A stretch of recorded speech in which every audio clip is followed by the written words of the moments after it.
Donald Trump keeps forgetting who he's running against, and it is driving his advisors crazy. Republicans are calling out a 2014 dinner that Hunter Biden and his family attended with a Russian oligarch, and they said that after that dinner, that oligarch wired $3.5 million to Hunter Biden's firm very quickly. It was a very quick wiring. I'm sure he worked very hard for the money. Several witnesses testified that Hunter Biden invoked his father in business dealings with Romanian, Chinese, Kazakhstani, and Ukrainian companies, in addition to other companies and people.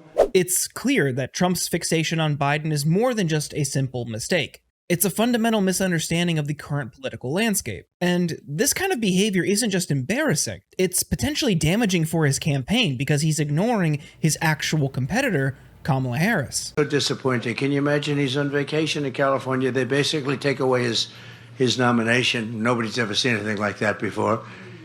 So he leaves and goes on vacation. He got 14. In all fairness to him, I'm no fan of Sleepy Joe, believe me. But he got 14 million votes. She got no votes, and they took it away. And, they did the same thing. We signed up RFK, who's great. He's a good guy. Got so many votes. But they wouldn't let him compete. They wouldn't let him. If he competed as a Democrat, he would have won. I think he would have won the nomination over. Then I would have had to run against him. I'd rather run against these people.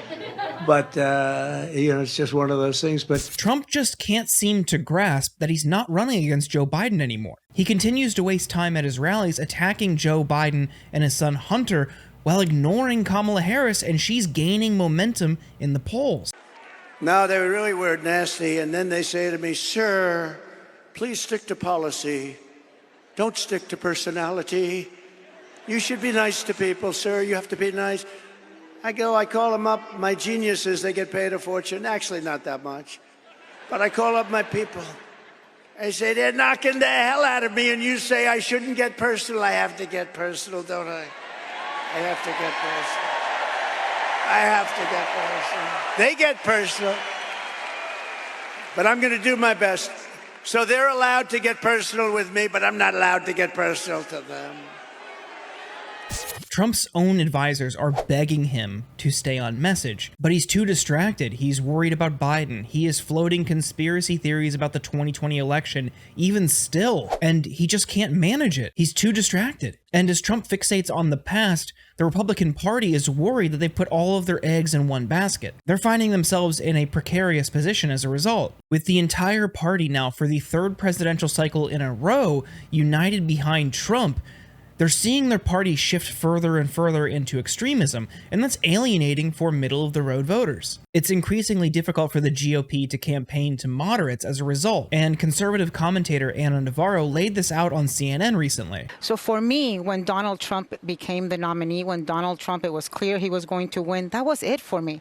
I didn't need to see him for 4 years. I saw him come down an escalator, and I knew exactly who he was. I remembered Maya Angelou's words, when they show you who they are, believe them the first time. Yeah. And I did. And so, this is a guy who went against the disabled, who went against immigrants, who went against Mexicans, who went against women. We heard him on tape boast about sexual assault. How was that not the end of Donald Trump with a party that claims to be about family values?